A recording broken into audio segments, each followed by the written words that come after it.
The House Lands and Housing Committee resumed its investigations on the controversial 134 acres Karen land by engaging the Ethics and Anti-Corruption Commission and the CID on the progress of the investigations. The two government agencies disclosed they were still waiting for the Ministry of Lands to avail crucial documents they have requested. They believe they would fast-track the process. Though the Anti-Corruption Commission Chair Momo Matemo and the CID Director Ndegwa Mohoro admitted the investigation process was slow due to unavailability of important documents, they were optimistic of having a report in a month's time.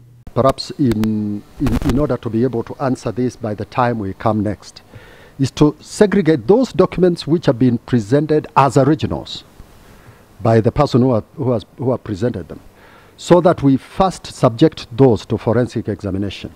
In this era of technology, including photoshopping and all that, it is necessary that before we come to the committee and say, this document is original, we ourselves conduct the investigation that authenticates it.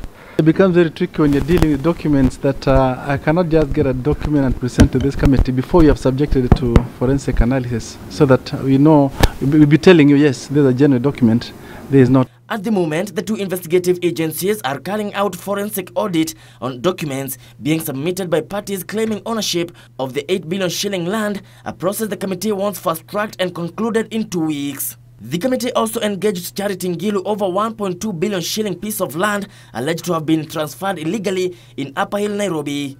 The CS should tell us exactly where this particular title is, because if DPF is paid, a discharge was done. If a discharge was done, then the title reverted to roster. If it was not, then that still remains with the DPF. The Lands Cabinet Secretary submitted that two government entities were holding two titles for the same piece of land. There is also now two titles, one that is held on behalf of the Ministry of Immigration or Department of Immigration, and the one that is still held by DPF on behalf of Roster Properties Limited on behalf of the Trust Bank.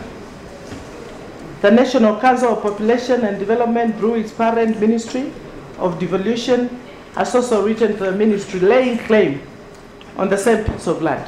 Most of the properties in Dongo report have very far-reaching complication in the mortgage sector.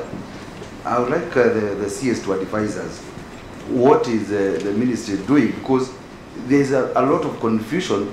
Our recommendation is that the ministry had no choice but to obey the court orders and to reinstate the title of Roster Properties Limited. However, this title is held by DPF, as I said.